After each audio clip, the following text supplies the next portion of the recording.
It's a sandbox. It's a soapbox. It's Bandbox.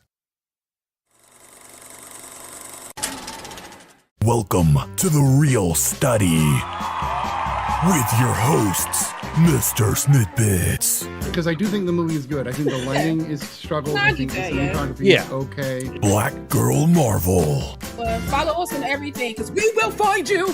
All the movie things. So many young filmmakers and indie filmmakers took it and just went with it, and it became this thing. JeannineDaBean. So that's what the story is, and then the film goes about answering that question for you. And me, the Reel Study movie voice guy. I don't know if it's good or not, but I'm going to watch it. I'm going to try it. Produced by Hyena. Let's go to the poster wall. Hello and welcome to the Reel Study. I am MrSniDBitS, and with me, as always, we've got BlackGirlMarvel, JeannineDaBean, and all the movie things. And tonight we are doing one of two nights where we're going to be honoring a great actor. This night we're going to be doing Diane Keaton. So this is First Wives Club and The Family Stone. She, of course, passed away earlier this year, and we wanted to show our love for her work. And these are the two films that we selected. Actually, BlackGirlMarvel and JeannineDaBean selected these two. And then next week we'll be doing Robert Redford movies. We actually selected All the President's Men and The Last Castle as the two movies to celebrate him.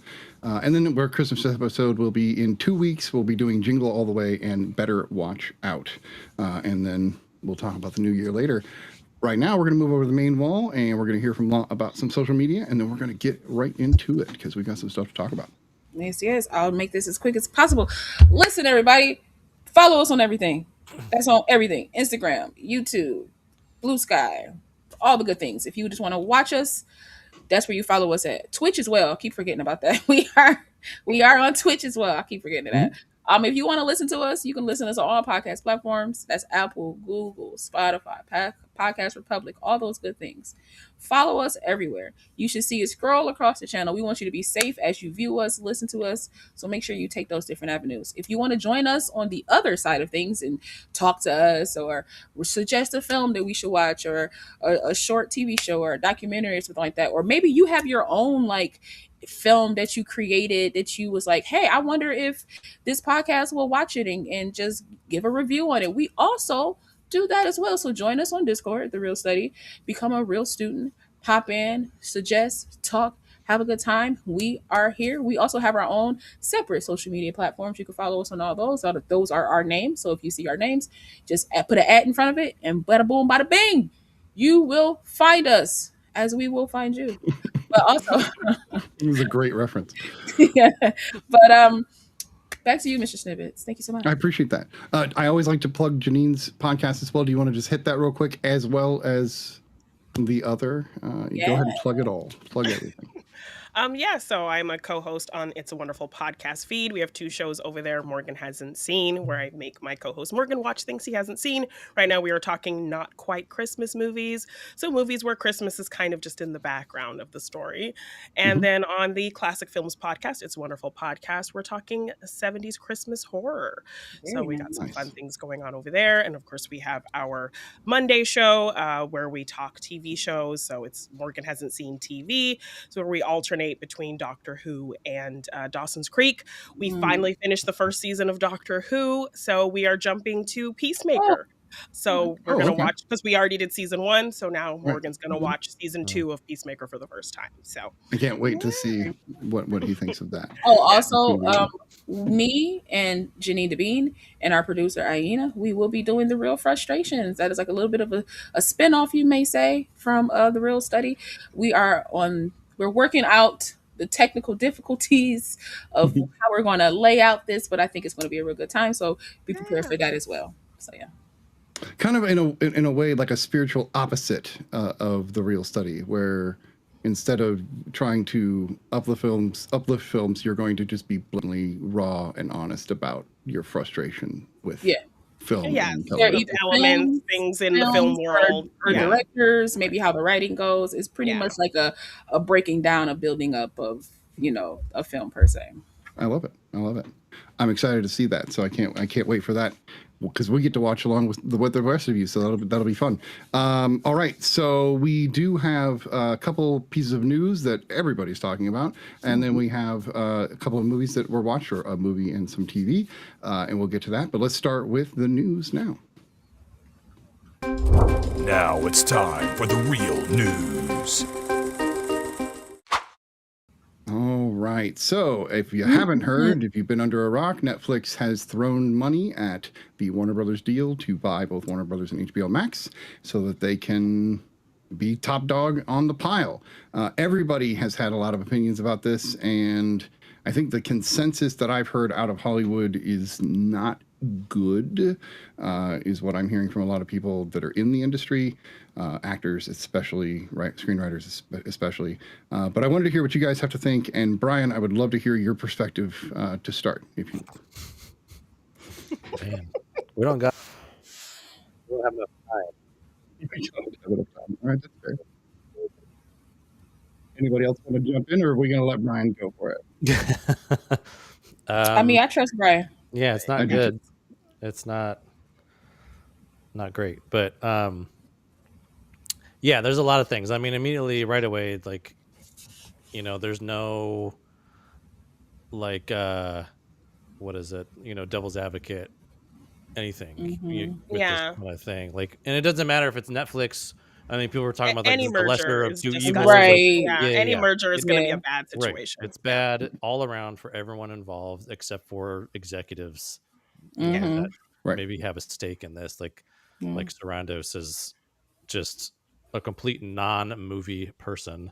Like David Zaslav talks about he's a cinephile when he's not either. Like, because he just ran Warner Brothers in the ground. Obviously, that's why one reason why I'm here. But it's for sale. Sarandos is not. Yeah, he's not a movie person either, because he thinks theaters are dead. This is going to be bad for theaters, not even just the chains, but even more so like local independent theaters that are struggling anyway. Like those ones are going to struggle even more. It's going to affect physical media. It's going to affect. I mean, I'm so glad that all of these, like, all the unions have like immediately jumped on this and we're like, all right, no, this is not like they've spoken out already. We have strong concerns about this. Like, and Chris Nolan's like, what's up, guys? I need a meeting. You know? And granted, like we talked earlier before we went live, but you know, there is, with these kind of things, there's always like, this probably won't actually go down like finalized until Q3 of next year. So we still have like a full year, and it might not go down exactly right. The way exactly. Anything could happen between then, but.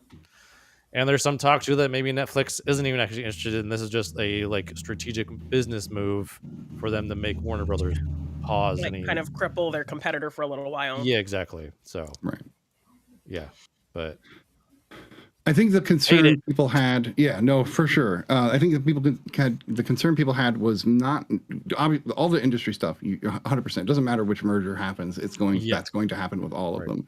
I think what people were concerned with was what the motivations were behind certain companies buying Warner Brothers versus like Netflix. I think if you look at their programming, they do still true to the artist when they want to. Like the artist still gets some leeway and they get to do what they want to a degree, but they're just terrible about theaters and streaming, and there's a lot of terribleness, and physical media. So I think that they would still let Warner Brothers go. They'd let James Gunn go. They'd do his thing. They would let that same kind of media happen. And I think that was why people were like, okay, this is better than, say, Paramount, which I think would be a really weird choice and would create the IPs would get weird. You'd feel like there might be more meddling. A lot more meddling. In terms of what they show and what they make and what. Or even how they create the characters from here on, like what they do with the iconic characters. Like I would worry there's about definitely more of a political perspective with Paramount. Yeah, but they're all the same level of bad. Exactly. Right. It's just a different kind of bad. Different bad, right. This is one bad, that's another bad, and they're all bad. So, and that's probably what Brian was saying. There's nothing good here. Yeah, no one wins. It's like, I mean, not just like these kind of mergers, but any merger really in corporate these world. Monopolies, people lose jobs, you know. Like there's less competition, so there's less choice too Yeah. and things. I mean, Yes, differentiation of like what we're Yeah. getting to see, and less variety. Yeah. Well, I was just thinking this, like, this is an era where you can't have a mom and pop streaming service. Like, that's just not a reality. Portuguese is So, anyway. Yeah. right. So by having this model, you quite literally cut people out from like even just doing like the corner video store. Like you're killing small business in a lot of ways, and a small business that existed for what, 30 years. Yeah, exactly. Yeah. You know, and we all helped with the rise of Netflix by getting those convenient DVDs in the mail. We're all, terrible. Being trapped in our homes for months. Right. Mm-hmm. Lala, do you have a thought on this at all? Where did Netflix get $82.7 billion from? I know. I was thinking that too. I'm like, Well, you guys don't have that much money. I was like, canceling all those shows. That's yeah, exactly. exactly. A million there. Cancel the and show like, here's after the 5 thing, episodes. like, That's another million that's there. my biggest question is, I understand that Netflix is all over the world. They have like stuff in Europe that we don't get some of their shows. They don't get some of our stuff. Like, I get it. But they have so much, but with the way that they've been upping prices on things, the way that they've been locking down people sharing things, how do you have $82.7 billion to purchase Warner Brothers? That's a great question. Unless it's all their assets, because if they have stuff, they could literally just borrow against their assets. You know, we've seen that happening a lot lately. So. But I'm just like, okay, y'all. So I'm kind of on the fence with like what Brian was talking about. Like maybe y'all pump faking to just kind of like put them in a standstill to kind of like let us get our stuff together and build some stuff up while y'all got to sit down these couple of plays, and then once we kind of get our stuff, of success this year. Warner Brothers a lot, 7 consecutive hits. So so it's like let's sit y'all down a couple of plays. Let us get our stuff together, and then once we're ready to kind of like come out and show y'all what we doing, you know what? We don't even want it no more. Y'all go ahead at it. You know. So the 82.7 bill, that's. And it's a lot of great stuff. It's a lot of great IPs for Warner Brothers. Like I was looking at the list of things that's like underneath their moniker, and I know it wasn't even all of it. It was just like the majority of the stuff that's like very popular that people would know of. Even those things, I was like, that's a heck of a lot of things to have underneath the Netflix like umbrella. And then on top of that too, are you just going to be repeating these stuff, or are you going to start breaking this stuff down and creating new stuff that nobody asked for to bleed these IPs dry? Or you're going to make 2 seasons of Nightwing, and then all of a sudden we were ready for season 3, and you fuck us, and we're screwed out of season 3 of Nightwing. Because I would hope they'd get interesting like that. We could see some cool. I mean, because think about it, even with their own stuff, like with Stranger Things, that's a Netflix original, right? It took. Millie Bobby Brown is a mother that's married now, and you just in the 5th season. And in any other universe, it only takes 5 years to get to 5 seasons, and it's this like this girl didn't grow up. And they do 22 episodes. Because I'll defend it, but at a later date, I will defend their choices, mostly because of season 4. But we don't need to go into that. I'm a fan. I'm sorry. No, I'm not saying that Stranger Things is bad. I know what you're saying. Yeah, wasn't the point of it. No, I know. I will defend the way they did this with the kids only because it still works. Let me put it this way: if Elizabeth Shue can play a 17-year-old in Adventures in Babysitting, these actors can play 17-year-olds when they're 22. I think that's okay. 80s movie accuracy. Right. Yeah, but that's not my point. My point is that I'm not talking about her age and what that is. I'm talking about how long it's taking you to get a season out. Like this girl is grown with kids before a 5th season, which is just kind of crazy to me. She started at 11. Because I don't want to, but let's talk about season 4. Season 4 is 9 episodes, but all of those episodes are an hour more, and the last episode is 2.5 hours. You're literally talking about whole chunks of almost films, and it took them 3 years to make the season. So I get it. Season 5 is a little disappointing because it's a lot shorter. So I was like, wait, why did it take you 3 years to make this short of a season? But I'm not saying it's a perfect model or that they should. I don't love this, that they did this, but I don't hate it either because the hype is still there and people are still excited. I know it's not ideal, but it doesn't bother me, I guess is what I'm trying to say. I digress. This is a bad idea, and everybody, I think, agrees this is not going to be good no matter how this goes. but I digress. We're going to move on to the next topic, which is another one that's been happening throughout the media the last 2 days, and that is Quentin Tarantino not just blasting Paul Dano, but multiple other actors. And she's gone. So I wanted to hear you guys' thoughts. I think the panel agrees kind of across the board on this, but I think that we should still put in our 2 cents and tell people what we think. Lala. Yeah. Tell us what you think about Tarantino putting his foot in his mouth. I think he needs to be quiet. I think he needs to maybe put both feet in so he can stop talking. I don't know. He'd enjoy that. I just feel like a person who's acting to me, and I don't care what anybody says, you want to pull from Dusk Till Dawn, his performance in that's great. But overall, his acting prowess is nothing to be excited about. And I don't think he should judge anybody's acting when he's a terrible actor to me. He was one of the worst things that happened to the TV show Alias that I kind of blame JJ Abrams for. I'm like, I don't know if he told you to come on, if he just wanted, I think it was like during that time, he was like, he liked the show so much that he wanted to be in it. And he had like a little bit of a recurring role, and he was cringy and gross. All he does is play a variation of himself, whether it's super cringy or super gross or in the middle. It's all different versions of himself to me that just, if you didn't have it, it wouldn't change the film or change the TV show or change whatever. It's just you insert yourself in something because you want to be Paul Dano, you want to be Matthew Lillard, and you can't be. Right. So you say that they're weak or whatever.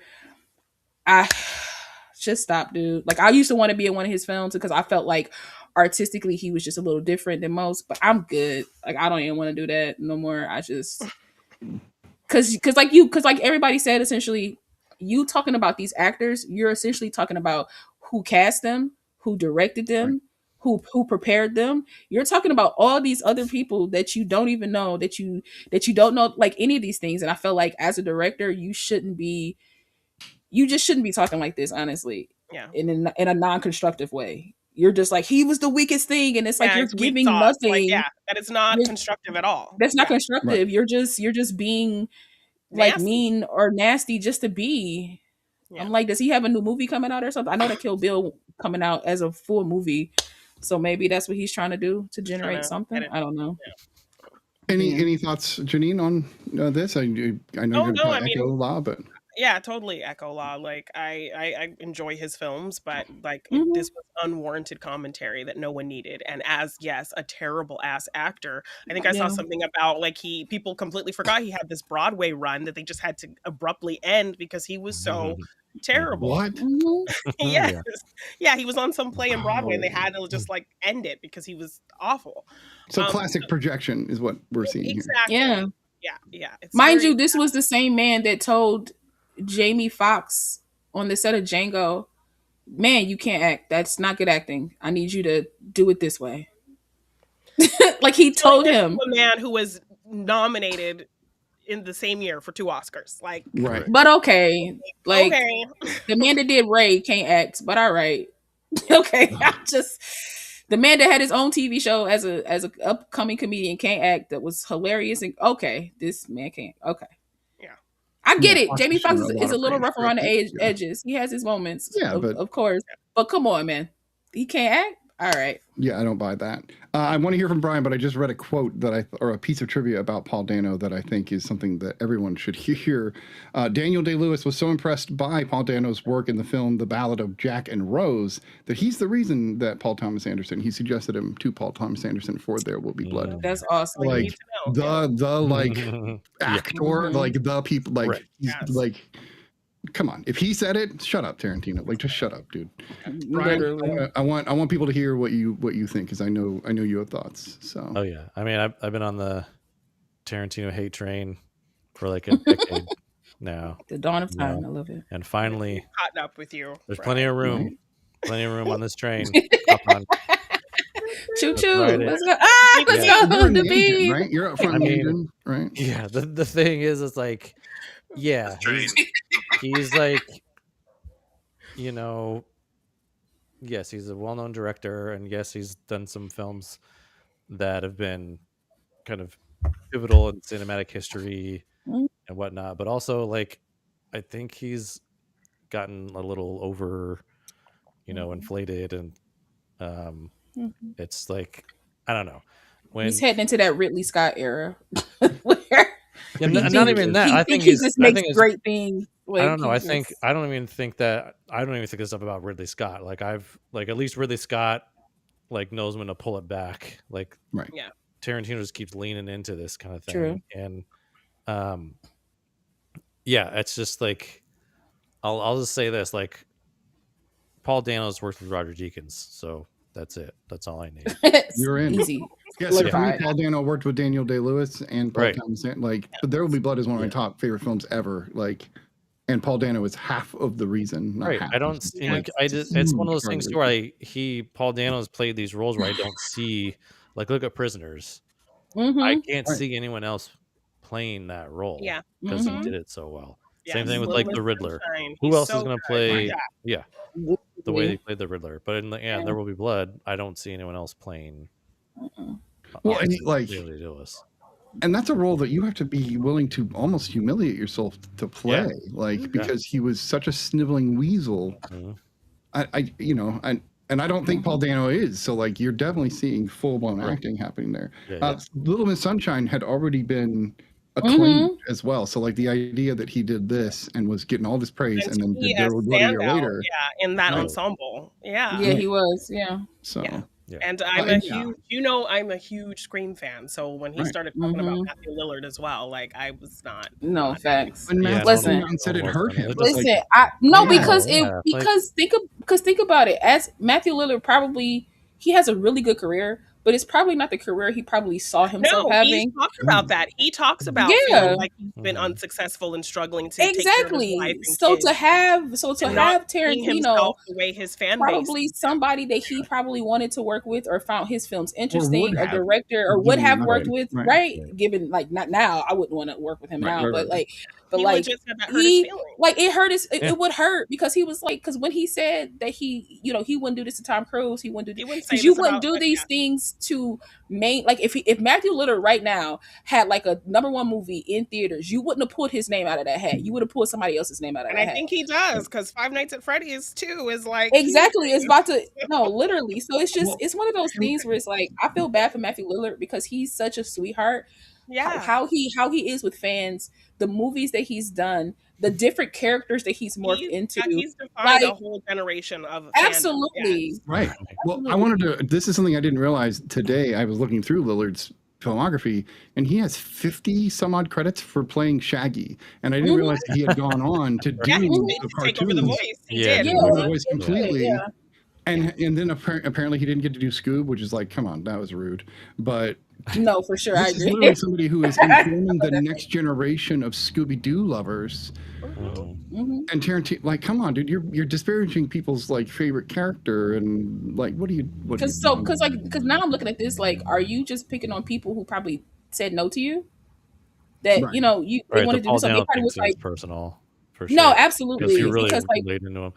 But because where are you getting that from? Like, where are you getting yeah, weak sauce it's all from? just weird too. Like why? Like Mhm. why? Like Why now? these people Why have these nothing people? to do with you Yeah. and whatever's going Exactly. on in your life right now. Like Yeah. I just Exactly. It's so Like it weird just thing. seems so left field. So like, Well, you know what? I want to burn some bridges. Let me burn Well, some yeah, bridges. right, yeah, and that's definitely that, in that industry, that's not something you do. You don't like. Mhm. There's so many actors he that would thinks never he's do that. Like, special.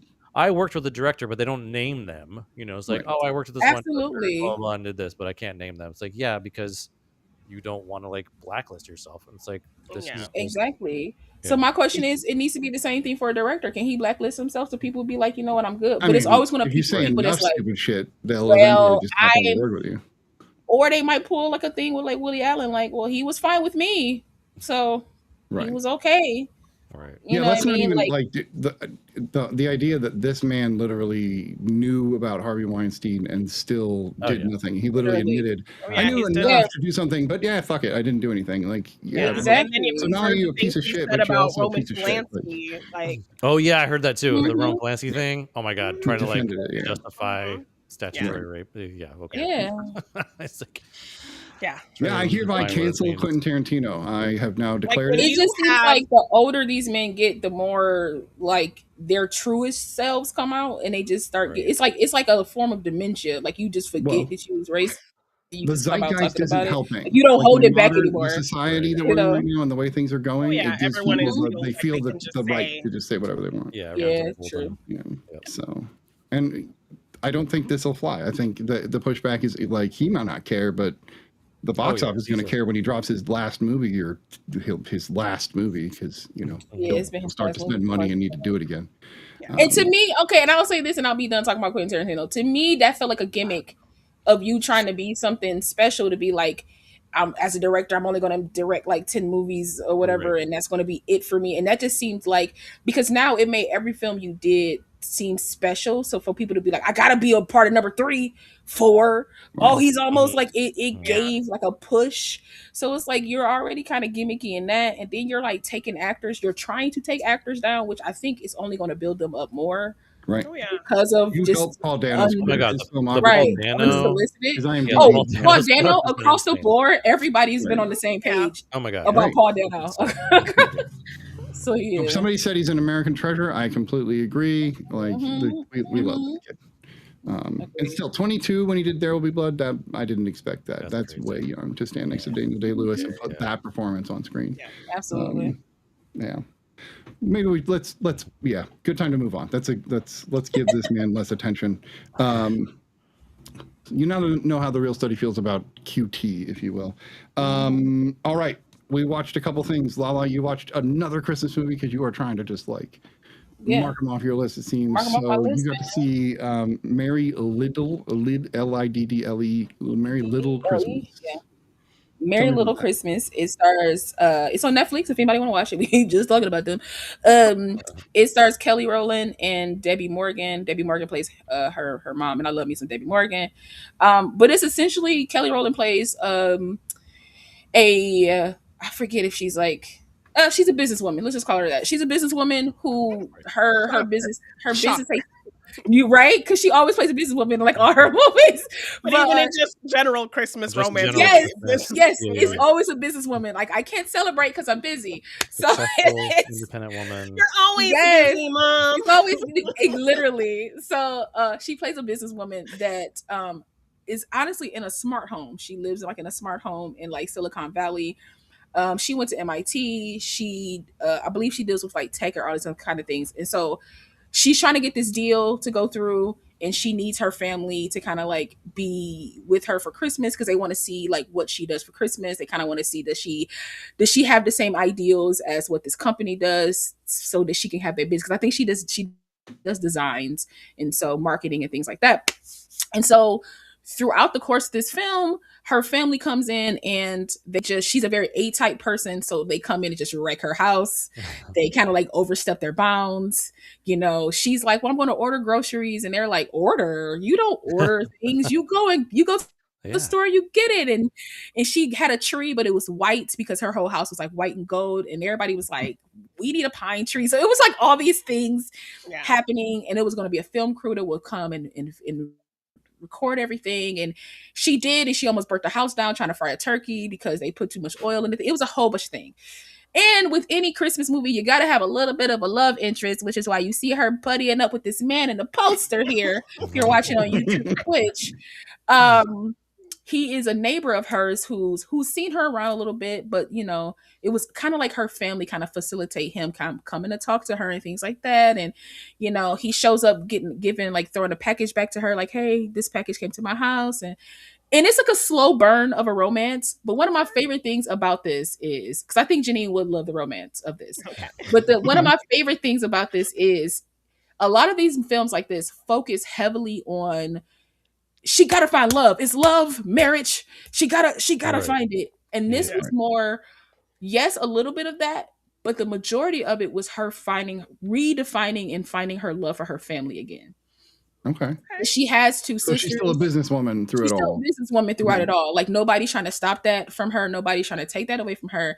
But they want her to find a little bit more balance in her life. Like you can have your job, you can have your work, but like like, what do you know of your family? Do you spend time with your family? Do you give some of that to like your love life and things like that? So like it was pretty much a story of her trying to balance it all and not be so rigid and tight about things, because her family is very loose and very like, oh, this is happening, let's get with it, let's, like, she literally put them all on timeout and punishment. And it was like one of the funniest things I've ever seen. Like, she literally was like, she told everybody just leave her alone, like, go outside, leave me alone. They were all outside her house, and the guy from across the street was like, hey, what's going on, you guys? Like, is everything okay? And the little girl looked back and was like, we're on punishment, because she told everybody to leave and get up, and like, and so it just showed like she's this A type that it's like it's too much for her, and like this man kind of comes in and like accepts her for who she is, doesn't try to change her, and just kind of smooth things over. And she learns more about her family, she learns more about herself, and she gives up a lot of the control that she was trying to have. You know, people spill things, she's spazzing out, and it's like you gotta kind of just breathe and let things kind of like be in it. And I thought it was a very like beautiful story, and I loved it. It just wasn't heavily focused on the romance and made it so that they fell in love in 2.5 seconds. They actually built up a friendship, they built up a respect. You know, she was able to be honest with him in a way that she hasn't been honest with anybody else, and it was a really good watch. So head to Netflix, Merry Little Christmas. There's like 2 more of these. It's like a trilogy. What? But they're not on Netflix. Christmas only movie? this one. Yeah, only this one. Oh, So it's like Merry Little Christmas, Merry Little Baby, Merry Little Christmas Vacation, or something like that. It's about to come out this year or something. It's something. It's like, it's a weird, like, and I think like these might have started off as like Lifetime movies or something, but either way, I do. Well, I if they do were want to Lifetime watch movies, the she other would have ones. been in like a domestic violence situation. Right. Yeah, and he would have. No, very true. Very true. And No, it but wouldn't have been, let's let her stay a businesswoman. but every now and Yeah, again, yeah. Lifetime movies got those corny like Christmas-y type of Oh, movies that, you know. But I don't know. The other ones are somewhere in the ether that I can't find them. But I watched this first one and it was really good. So take it out. All right. I've been trying to add more Christmas movies to my like owned pile, because I went to go watch one and I was like, oh, okay, It's a Wonderful Life and Home Alone and The Night Before Christmas, the Seth Rogen one, you know, a couple the night. I'm not gonna watch that in front of my kids. Well, there are some great classic Christmas films that you should check but I out. picked up both Miracle on 34th Street, the original to 47, and then the one with of course Attenborough, because you know that's the one that most of us grew up with. That face, I love his face. Right. Right, and that voice. What a great voice. He has a great face. Yeah, don't count out the old stuff. There's like Holiday Affair with Robert Mitchum. There's A Night to Remember with Barbara Stanwyck and Fred McMurray. So yeah, there's maybe next year we have a classics Christmas, a classics Christmas week or something. Ooh, I like that. That'd be cool. I like that. I agree.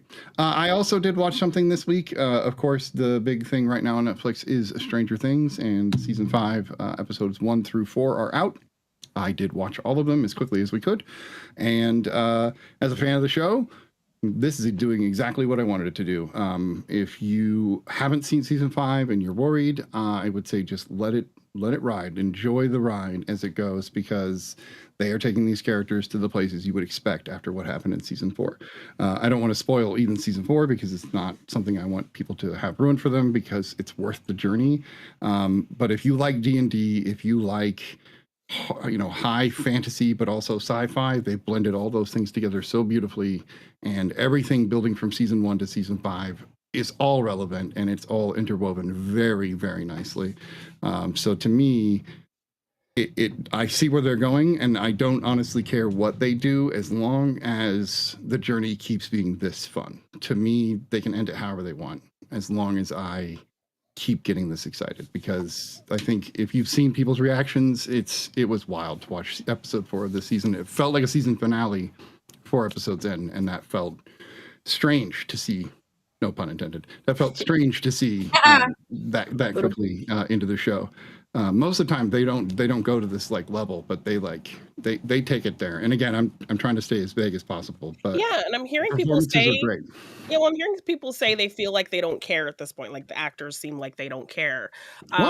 My Yeah, I've family heard wanted to that watch it too. Like over. some of the dialogue Yeah. kind of cringe and Yeah, there's some yeah. weird dialogue choices, I will admit, because my family wanted to watch it over the Thanksgiving weekend, so I watched it with them. And yeah, I for the most part enjoyed it because I wasn't like super excited because that whole kind of feeling about it kind of died down a little bit. Sure. But yeah, I ended up watching them. I enjoyed them, but I don't get people saying that like these actors don't seem into it. Yeah, I don't either.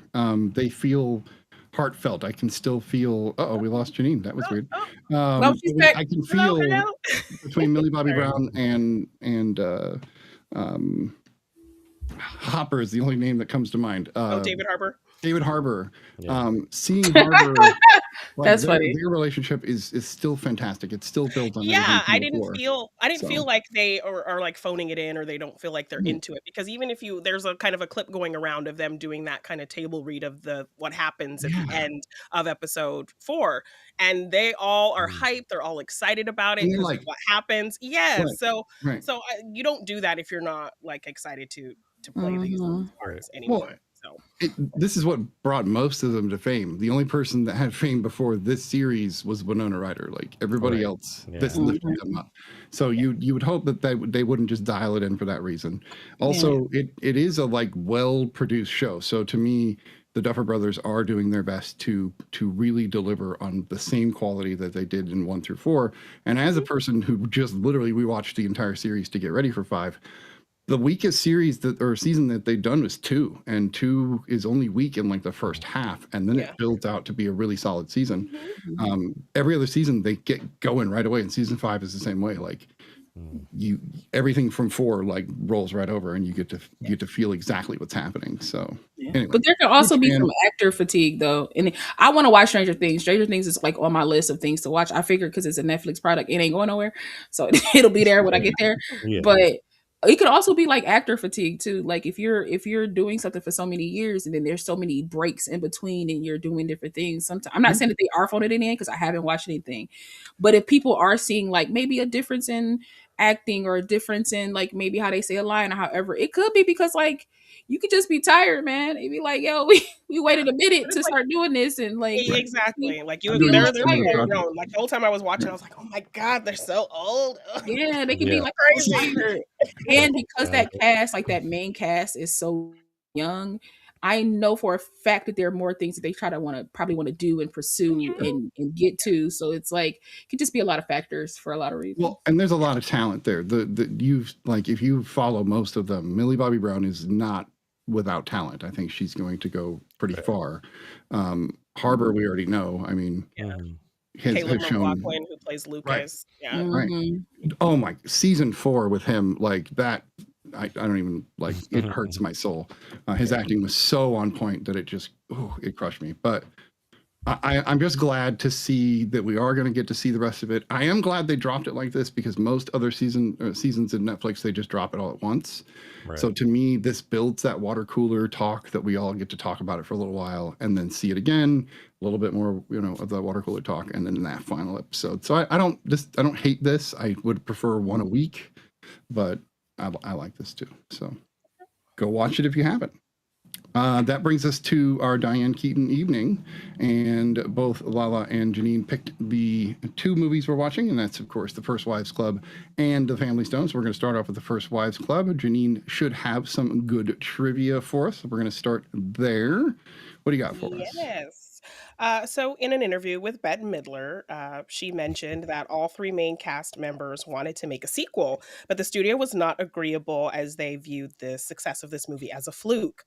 Midler also said that just before the movie opened, she was told it would not do very well because it was competing against action movies with male stars such as Bruce Willis. But this movie opened at number 1 and outgrossed those action movies. That's awesome. Yes. Do you know what the movies were by chance? I can look them up if it doesn't list them. No. 96. Right. Yeah. It's the week of September 20th, 96. Yeah. Olivia Goldsmith, the author of the original book on which the movie is based, appeared in a cameo at Cynthia Swan Griffith's funeral as a short-haired woman who first notices Cynthia's ex-husband and his new wife as they arrive. funny. Which I also read a really kind of tragic piece of trivia about Olivia Goldsmith because, the movie kind of jokes about the excessive plastic surgery and things like that. Well, she actually died during an elective plastic surgery procedure because of complications with the anesthesia in 2004. Yeah. So I think she was like 50-something years old. God. Wow. That's wild. Yes. Doctors created Goldie Hawn simulated collagen treatment by injecting her lips with harmless saline solution. Though temporary. I was wondering how they did that. Right? Yeah. They did get bigger. Yes. Though temporary, Hawn later remarked in interviews that the experience was quite painful and that it had prevented her from getting collagen. Absolutely. Supporting Muhammad, like them lips was crazy. Crazy looking. Yeah. Man. Like she can't even hold a cigarette in her mouth. Yeah. During her acceptance speech after winning the Golden Globe for Best Actress in a Musical or Comedy for Silver Linings Playbook, Jennifer Lawrence remarked, "Oh, what does it say? It says, 'I beat Meryl,'" because that was a quote from this movie. Oh, yeah.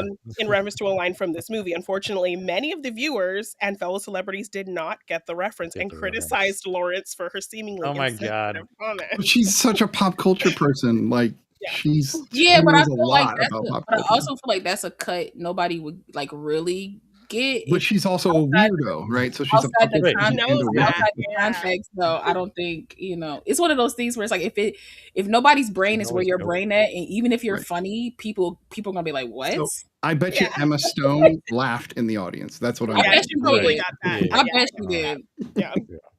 Timothy Oliphant, who had impressed with local stage work, made his feature film debut as the youthful film director Brett Artunian, who was considering Elise for her mother role in his film. That's great. Yeah, he basically took this character and then redid it for the girl next door. It's the same character but older. Essentially, yeah. Which also stars Paul Dano. That was the first. I think that was the first movie I saw him in. It was mine as well. Yeah. Out of all the actresses who play wives in this movie, Diane Keaton is the only one to have never been married. Bette Midler is still married to her first husband since 1984, and making Goldie Hawn the only divorcee in real life. Mm-hmm. So wait, Bette Midler really was acting because she's a first wife that never had to. That never became anything else. Yeah. This is the final theatrical movie of Eileen Heckart, who played Diane Keaton's mother, which I just want to shout her out because I love this actress because in one of my favorite older films, The Bad Seed, from 1956, I think, she got a Best Supporting Actress nomination because she gives a heartbreaking performance as a mother who suspects the Bad Seed girl, Rhoda, killed her son or knows something about the death of her son. So she shows up at the house completely drunk and upset and wanting this little girl to give her closure and just tell me what you know. Tell me what happened to my son. And like, of course, the little girl's, I don't know anything.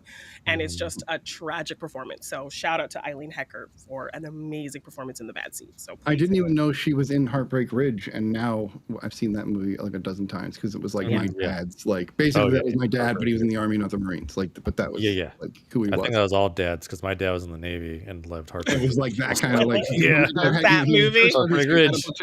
That was a dad movie. Death and like I just watched that if I want to remember my dad in the Army. But she's in that and she's amazing in it because she talks about some great things and being real. She softens him, if you will. Great actress. Anyway, this was her final role, and that's it. Okay. There was like some things that I was thinking about Janine when watching this because we love like connecting all these actors and thinking different things, but each of these movies have like a My Best Friend's Wedding connection. And then also there's like, obviously. Yeah, Sarah Jessica Parker and Diane Keaton are both of these movies. Exactly. Yeah. So, and then Sarah Jessica Parker and Bette Midler had been in Hocus Pocus. And there's all these fun little connecting things. Yes. Yeah. Yeah. I don't think I realized until I watched The Family Stone. I'm like, Sarah Jessica Parker and Diane Keaton. I know. Yeah. And she's not liked in either film. right. But I never for like two, and they're both distinctly different reasons. Yeah, like opposite ends of the spectrum. This movie is not just, you know, what it is, but it's also got a stacked cast, like a ridiculously stacked cast. To the brim, all the way down to Bronson Pinchot, but we'll get into that. Had everybody seen this before this evening or this round? 3 times. Oh, okay. Brian. So Brian, you get to go first. Let's hear what you think of First Flies Club. Yeah, this I can see why, you know, this is a beloved Diane Keaton movie, but also just a beloved film with these ladies.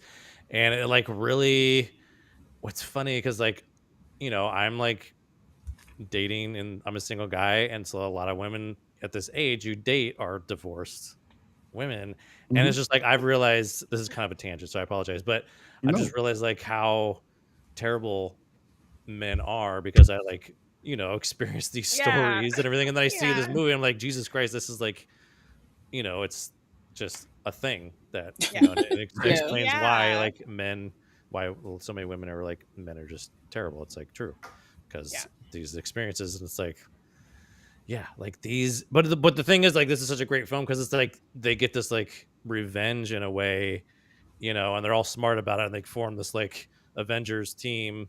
And I mean the tagline is great, delivered by Ivana Trump. You know, don't get mad. Oh my god, I died. I died. Don't get mad. Take everything. Like she's so great. I'm like, yes, man. But it's like so many funny things in this movie. I love Goldie Hawn. She's so great in this movie. Just like that whole actress kind of perspective, and like vapid, just like, and then I'm forgetting her name. Bette Midler's character. No, it was the she was in Saved by the Bell. She has a Elizabeth Berkley. Yes, I love how she's like fangirling. While she's like storms, while she's basically stealing her job. I know, it's so funny. She's like no clue, just totally like But no, it's a really fun movie. I'm glad I finally see it. It's one of those, you know, one of those situations where it's like, why did it take me so long, to see this movie? And I will say too, like I wonder, because I watched I pay attention to the credits, you know, and I'm like, okay, we got these. This is a very like women empowered film. You got these 3 great leads of women. The book is written by a woman, but then it's like the film is written and directed. Like it's written by a man and then it's directed by a man. So it's like, I wonder if like there would be what the all women's version would look like if it was directed by a woman. And Considering the director was the director of Police Academy, I think that might have been a little different. Oh man. That's so funny. And WKRP in Cincinnati. Yeah, there's some that's funny. Interesting stuff in his background. That's interesting. So overall, you liked it. That's awesome. I love it. Law, you said 3 times. Janine, how many times have you seen it? I didn't say 3. A billion times, and I own it. I've owned it for years. 3 billion times. Yeah, because Batsy was quoting it as we were watching it. Like actually, 83.7 billion, just like Netflix. That's how many times I've seen it. This was my second time seeing it. Should I, by default, go second? Yes, you should. Okay. This movie is hilarious, and 3 amazing comedians that just have perfect timing. The scaffolding scene where they're getting onto the oh my god, the window is by far my favorite moment. Diane Keaton falls back screaming, and her glasses go up, and then they come back down, and then they come down. Oh my god! Diane was like, my glasses, and when they hit, she then delivered her line. And it's so perfect because the she was people like, who recognize Dan or recognize Elise through the window. And she's like, oh my god, we love you. And then immediately fall. Like she's so good. The timing when they get on and when they do go to fall, like Bet's been totally chill the whole time. She's like, get on the thing, and then she hits it, and they all simultaneously scream. I ruckus. It's like a pause. She hits it, and it's like it's so comedic. It's like a pause, and then they drop. It's so good. There's a cartoony nature. So I really love that. I love the build up, and then the montage where they're like building, they're like hatching their plan.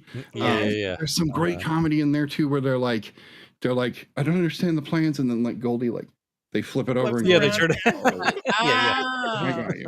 And there it's it just is. that to me shows true comedic genius because you don't need the words. You can just take a little gag and play with it. There's so much heart in this film. There's so much positive to say, and I love that they did get revenge, but it was a positive revenge in the end. Right. That's something you don't Yeah, see they very all ended often up in doing film. it in It service wasn't of their just friend about who The yeah, only died. thing exactly. they got, Yeah. the Yes. only Oh thing my they got God, what hurt, a way to the start only the thing they got movie hurt was too. their Jesus. ego, Oh right? yeah, Oh my you God. forget how The, dark it the dark, yeah, begins the with beginning starts so Cynthia. dark. Yeah. Yeah. So this was one of two movies in 1996 that opened the movie with killing a famous actress in order to continue the film, and Right. Scream was the other one. I was about to say Scream. Yeah, Yeah. And both, if you watch previews Yeah. for both, they kind of like, they don't talk about it at all. Both don't. But Yeah. yeah, Scream's the one Yeah. that's like, oh, you're killing off a famous actress. I'm like, Stalker Channing, like you killed Right. But they her both. in No. 5 Yeah, minutes. that's why I was like, But see, yeah, I I was think the like only surprised to difference see her in is this. I was like, whoa, First she's in Wives this? Clubs Right. wasn't marketed with Stalker Channing being like the star. No. But I It's mean, No, Scream totally. kind That's of true was. too. Yeah, and yeah. they didn't one way or the other. In fact, there's more implication for Randy in the original trailer than almost anything. But I digress. We can talk about that another time. But I They do. both had on I white, though, really. to be honest. They both had on I white. enjoyed the premise, the setup. I enjoyed how this all played out. I think the actors played perfectly. The actor from Legally Blonde, I don't remember his name. Victor Garber. Victor Garber. Yeah, when he like gives the money over, he starts to cry. Like it's Yeah. so they play He's those great, though. He's a scumbags great so comedic actor. perfectly. Yeah. So There's I that agree. great scene in the Lamborghini between Oh, Jessica Jessica Parker and him. He was like, Yeah. I had a Lamborghini once. You like Man. that? No, That was no, like it. no, the one inside. So Oh. just Sarah Jessica Parker and like her like fiance or husband. Or Yeah. whatever, Oh, you okay. know, Bette Midler's ex, basically. Oh, Dan Hedaya. Yeah. Dan Hedaya, Brenda's yeah. ex, Where she's like, I am nothing like, you know, blah, Brenda. blah, blah. I'm Yeah. Brenda. He was like, and I then, know. and he was like, yeah, I know Yeah, I you're not know. like that was You're such a not great scene where he like realized, Yeah, oh, where this woman this is not one where Yeah. they might really- actually kind of maybe get back together. Yeah, Yeah. I right. like Yeah, that. That's He's actually realistic. learned something. Yeah. yeah. 80, I love 20, that moment. the Yeah. 80-20 rule. He kind of figured that out. He was like, dang it. Yeah. Uh-huh. You left your family for this girl? Stop the Right? press. I know. Like, you left your whole family for this girl? Okay. Because you felt all right. Janine. Dabean. Yeah. Yeah, I love this movie. I mean, I love how well defined these characters are. I mean, even from little things, how, you know, how they dress, what they drink, like, you know, how they react to things when they're first getting back together for that first time after Cynthia's funeral, and they're kind of talking about their impending divorces, and they Mhm. all kind of react differently. You know, Brenda's kind of using yeah. comedy to deflect, and she's very angry and bitter and honest about like what she's feeling, and Elise is kind of more focused on herself. And then you get to Diane Keaton, and she's just kind of, you know, pretending like nothing's wrong, and she doesn't want to, you know, admit that her marriage is falling apart. Yeah. So I love kind of throughout the film how you really see how different they are and how that kind of works for them. Yeah, I mean, just an incredible cast. Like, you have people talking about Maggie Smith in here, as you mentioned. And like, I don't think I've ever seen Maggie Smith like this in anything No, else. totally. I was like Right? surprised to hear that. Yeah. She was like Yeah. all done up What, the whole time. flirtation Yeah. with She was like, beautiful whoa. at the end. Yeah, like She's this like this maybe socialite. they were gonna hook up, right? Yeah, I know. Yeah, and I like how she kind of helps, you know, in helping them with their whole plan and plot and everything. Mhm. Mhm. I love that it's really focused. I think that's why me and Law picked this, and picked this movie over Father of the Bride, because this was more Diane focused. Like, she's the narrator of this film, and we're kind of focused on her art, kind of maybe more than the other two, where, you know, she is like fighting a lot of it. Like, I love that in Cynthia's letter she talks about how brave and how much courage she has. And we see her be kind of this wimpy character. So, you know, I love seeing her find that by the end. With these three actresses, the balance they meet with comedy and drama all in the same scenes, when they're having that big fight, they're kind of yelling some real stuff at each other. It's still played, like the laughs are kind of simmering throughout somehow. There are a lot of scenes where they're dealing with serious things, but they're also peppering in comedy, and it doesn't pull you out. It's not jarring. It all melds really well. It feels like it feels real, and it feels like that was kind of a natural progression of them because they're such different personalities. Yeah. That it was going to clash somewhere. You just didn't know how it would, and then when you see it, you like, yeah, this would make them do this. She would be frustrated with this. She would be, too. you know, yeah. That's a good point, Brian. So and they all had like really like pretty equal screen time. It seemed to me too as well. Yeah. But, did you guys see who got top billing though? No, that was in the other movie. That was in Family. That's the other Stone. movie. Yeah. But it blew my mind. I was like, what the hell happened here? Somebody was good with their agent. That's what I thought. Anyway, it really was. Baba, you said a billion times. Let's hear billion. A billion. $1 if you count today. You think it's okay? You think it's okay? Yeah, $1 billion. I love this film. I've loved it since I was 10 years old. I love it every time I've watched it. Like I think this might have been the start of me watching films of like, I'm not gonna say this caliber, but like watching films that like I don't think my brain would have been like, oh, go watch it, because like sometimes if it wasn't in my house, I didn't know it existed. So I think this film was like one of the films where I was like, oh, 3 white women, I'm about to go watch that. I'm about to go partake in this film, you know. And then being like 10 years old, a lot of the stuff I didn't get as I've gotten older, just more and more, you know, it opens up more and more. And now it's like, I think about it, it's quite progressive to have a gay daughter in this film in 96. It's and for the mother to be okay with it and not being like, but you sure it's not a phase? You sure it's not like, you might want to get married and have children? Like that can't happen. So like it's just using my 2025 brain now. It's like quite progressive to see that happen. It's to watch Eileen Eckhart's character be like, well, you need to get married. You can't be single forever. Yeah, but then by her to come around at the end for her to be like, you know what, you ain't got no man, and you know I love you for it. Like to see her progression as a character was pretty fun to watch. But even the scene when like that she's just had the fight with the friends, nobody's talking, and then she calls her mom and she's like, oh, everything's falling apart, and you thought to call me. You called me. She was like, oh my god, like she's just like, she's great, she's hilarious and great in this. I don't know, I feel like The First Wives Club is such a masterpiece a little bit in just storytelling of women, even though it was a man that wrote the screenplay and everything, but he got it from the book. So I felt like for it to still come across the way that it came across, he stuck to the book. He stuck to what the true essence of the book is to give us like this final result. And like I said before, like them getting their revenge was in a way where no one got hurt. Whereas all three of these men hurt these women in 3 different ways. And at the end, they still kind of protected their feelings. They just hurt their egos, right? It was one of those things where like these women in a way are still taking care of you, because let's call a spade a spade. My mom's heating up something, so you're gonna hear that for a minute. Time's up. Okay? Time's up. I thought the timer was calling a spade a spade. I thought it was like, You're like, that's it for me, guys. I only get a couple of minutes. That's what I can say.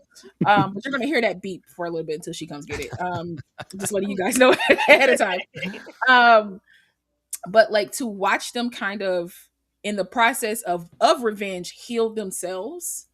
Because who they started off as in the beginning of the film, they're not the same people by the end of the film.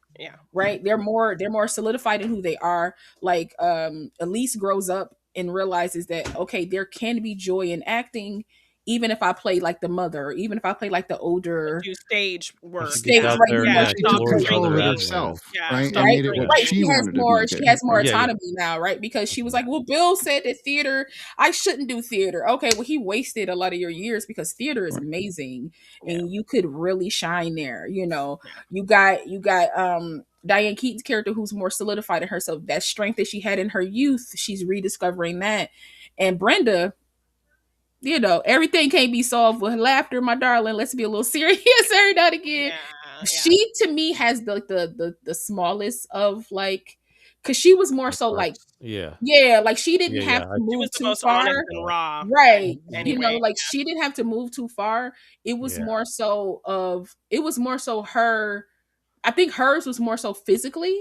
yeah, she Because just hers was more defrocked so herself. right. She Totally. She defrocked was herself. hiding herself in frumpy She clothes right. because she didn't feel confident in how she stopped looked. right. She stopped overeating Yeah. and doing the things she Right. did. Like she, she was so like hers was more physical because it's like when you look like when you feel frumpy, you become frumpy and all that kind of that's just a dangerous like cycle. Yeah. And so it's one of those things where it's like I feel like every beat got hit, every character got their growth in some type of way, and like there's nowhere I can say that like they kind of let this character by the wayside. Like everybody Mhm. did their job. Like any face that you saw in this film had a place. Like Maggie Smith had a place, and Right. and Bronson Pinchot Pinchot had a Yeah. place. Yeah, that was And pretty good. his scene as Yeah, when the he goes, decorator is Interior hilarious. decorator, yeah. Like when he sees them out in the window, he's like, Of course "Oh!" he's got a- he turned Yeah. everybody this way. You know, he's And of like, course he has like a silly accent because like Yeah, I was gonna say that. he has to. And it's always an accent that doesn't exist but is almost an Yeah, accent. but Right? Always. It's Like like he's the wonderful, master of accents. Absolutely. Yeah, No, yeah. I keep thinking of Beverly Hills Cop when I think Oh, when I yeah. hear him with an accent. So in Yeah. True Romance, when you see him Perfect without an Strangers, accent, too. you're like, Whoa. yeah, Yeah. Balky, absolutely. Yeah. But in True Romance, No, you're like, Balky wait, he comes doesn't to have an my mind. accent. Oh my Oh god. yeah, I mean, Why did he Anytime I not? see him, I'm like, Yeah, like Perfect when it Strangers, comes to yeah. Perfect Strangers, absolutely. I can No, still hear the theme this song. film is Oh, yeah. has to Every be time I like go to one of my Chicago. favorites.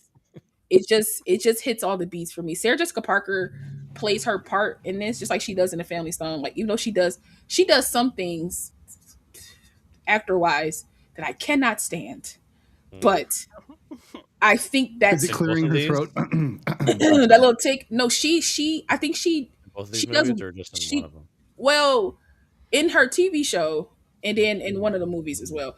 But like, it might be in the First Wives Club, but I can't like my brain's not there. But it's Yeah. definitely in The Family Stone, and I'll get to that when I get to that. But she has little things that she does as an actor. Like she just does random things in the scene that I'm like, director, tell her to put that down. Like don't touch that right now.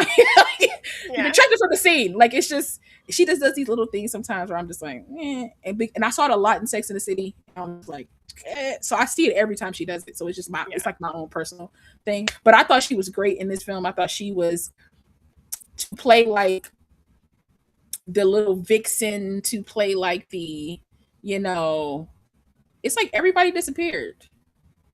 No, we're still here. It's you disappearing. I'm Yeah. all by Yeah. myself. You're Oh, going in yeah, and I had a out. feeling that was going to happen. We have lost Law. We will come back Yeah. to Law, and she'll meet us in progress here in a second. Marcia Gay Harden is somebody we haven't mentioned yet, Yeah. and she plays, of course, Yeah. the terrible Shriek. Therapist. That Yeah. was the Yeah. one. That was the one thing that I like was like predictable to me because as soon as like just the way they like introduce her character, I was Oh like, yeah, with her legs, why like is this zooming up so, her like, legs like seductive that. right now? Right. Yeah. It's like she's Okay. involved with this more than just being a therapist. Yeah. So Yeah. I kind of Yes. saw that coming, but yeah. To Law's point about everything kind of being where it should, I think with an hour and 43 minutes, that's like the prime, it's a perfect amount of time to have a comedy unravel nicely. So she is back. Because that's about how long The Family Stone is. That was crazy. Also, It is interesting 100 they are the same length, but I think that the beat this really does a nice like act one, act two, act three in a nice pattern. They're all similar lengths, and you really get to know these ladies, and you get to build with them and see where they go. And the ending scene is iconic. I just want to throw it out there. That ending Oh, scene, yeah, with them dancing, yeah. going out the doors, closing the doors. I said I want to do that in my life one day with somebody. I need two You more people. can't have Bette Midler in a role and not let her have her sing sing. somehow. Yeah. Like it's got to Yeah. happen. So, yeah. Also, great It's, casting for the yeah. young them when we see them in college. Yeah. They overdub the voices. They dubbed their voice. Yeah, I was gonna say that all was four of these actresses have very, known Distinct voices. voices. Yes, very Yeah. distinct voices. Yeah. So I trying don't to make think them they younger yeah. versions. Yeah. Yeah. Right. absolutely. But their younger versions were great. Look-wise, It's like yeah. finding a young version of Goldie Hawn that looks like Goldie Hawn. I said, wait a second. I said, I know. okay. Kate was a little too said, young. where? I was at the like, time. Yeah. No, absolutely. There is no way that people are going to be able to find this particular look. Oh yeah, no way. Like What she they had such a did though, distinct look. what they Um, did, looked and really that's good. what She they looked did, really and that's big, close. beautiful she anime looks very eyes. close to her. She looks very close to Yeah. Goldie Hawn's Yeah. character. Right. Yeah. Yeah. Yeah, it's This was one of the last major roles Goldie did, like until she basically took a long hiatus. I don't know if she did much after this, but I she think was she one of my plays favorites in growing the up. Christmas Yeah, Chronicles she in the movies with Christmas Kurt. Chronicles with Oh, Kurt. that's right. With Kurt Yeah, Russell, yeah. she She's like plays Mrs. Mrs. Claus. Claus. Well, you know, she came back again since then, but since Snatched, she hadn't really done anything. She took like a 15-year break. Banger Sisters, Yeah. Snatched. Yeah. So I just miss Goldie. She was She one of always my plays like favorites. the wild child when she does things. She's always like the Right. least fun Yeah. Yeah. wild child. Yeah, love me some Goldie Hawn. Right. Bird on a Wire was like a Oh, one we watched quite a bit. Yeah. Like Yeah. Same here. I'm It has overboard. Mel I'm an and it has overboard Goldie, person. right? oh yeah, Yeah. Overboard Oh, too. I yeah. love Overboard. Yeah, It's one of my despite favorites. was it's shot one of those here movies in that Oregon. have been. Oh, really? Yeah. It's been reappraised as one of those problematic films with the premise. Mhm. But, I mean, Totally. I know. No, but- absolutely. oh yeah, it's totally terrible. Absolutely. But I Yeah. still love it. Okay. Right? Oh, yeah. No, Because no, good. I rewatched it recently and I was like, well, buddy, Like- this is Like, Is it just me, this or is does it feel downright like disgusting. that's almost like an alternate like timeline for Star-Lord, and like that's his parents? That instead of leaving right. Earth, like they just stayed. Yeah. I don't. I'm not mad at that. I love either. them together. I know. Kurt and Goldie together is Yeah.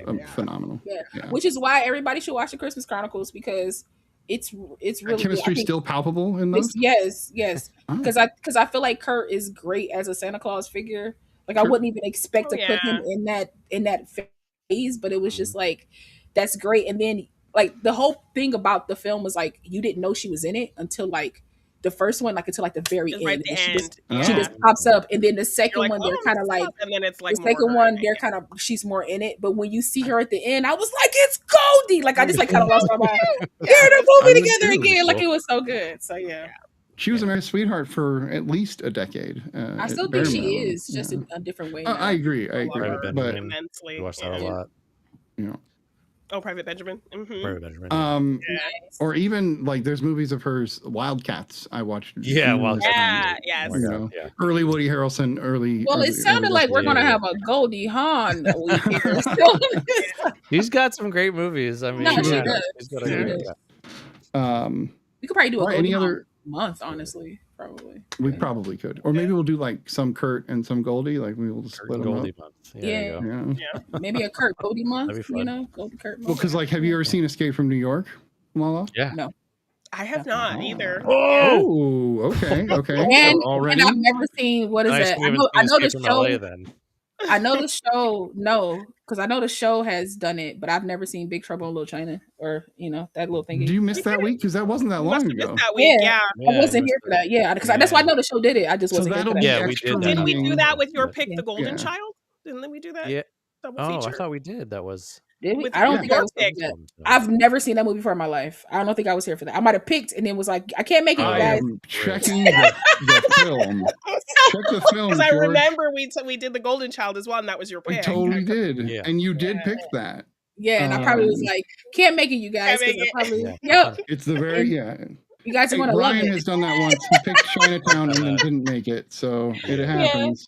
It happened. Yeah, It happens to us all, as they say. Not to me. but that could be, I'm screaming. That's hilarious. Yeah.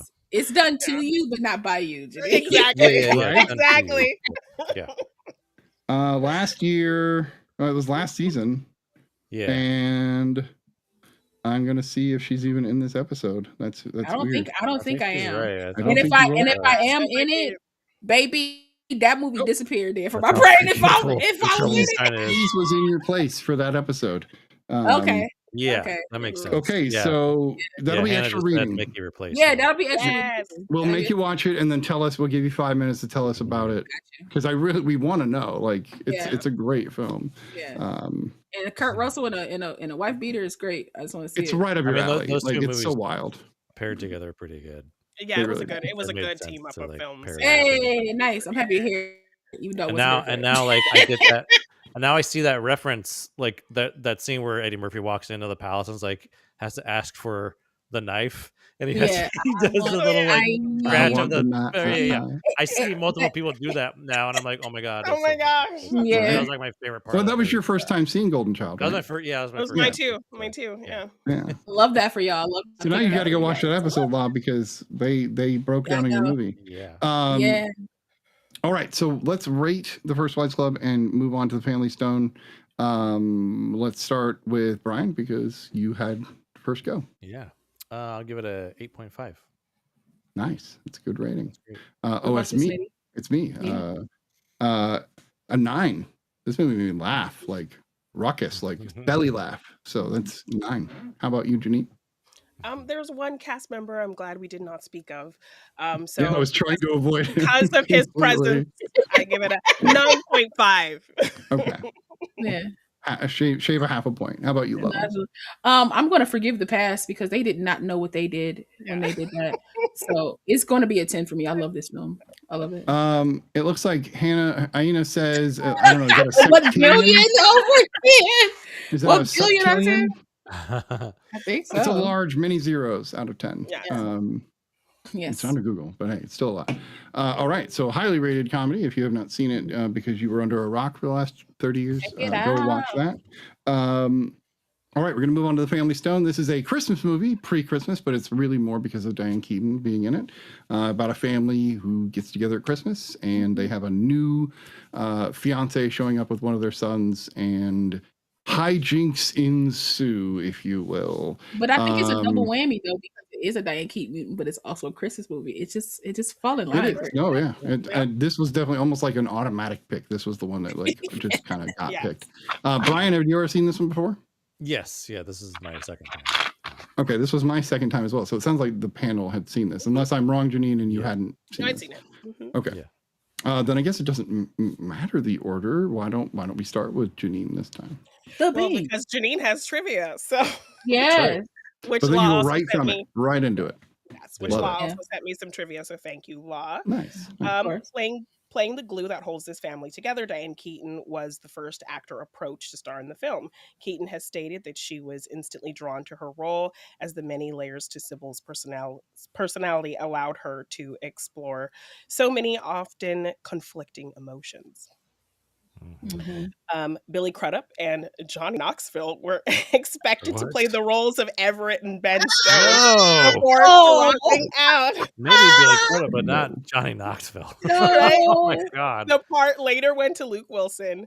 Aaron Eckhart was first cast in the role of Everett, but dropped out due to scheduling conflict. And doesn't look anything like the other cast members at all. But hey, Yeah, Yeah. he doesn't look like he I has don't very know. hard Hermit, features. yeah. well, and he's got more, and I can think of Dye's hair, but he's always like a more blondie, like light Yeah. brown. Yeah. Yeah. The photo that Meredith gives to all the family members is a pregnant young Sybil. It's actually a picture of young Diane Keaton. However, Keaton has never been pregnant, and the photo was edited to Yeah. make her look Mhm. so. The lies.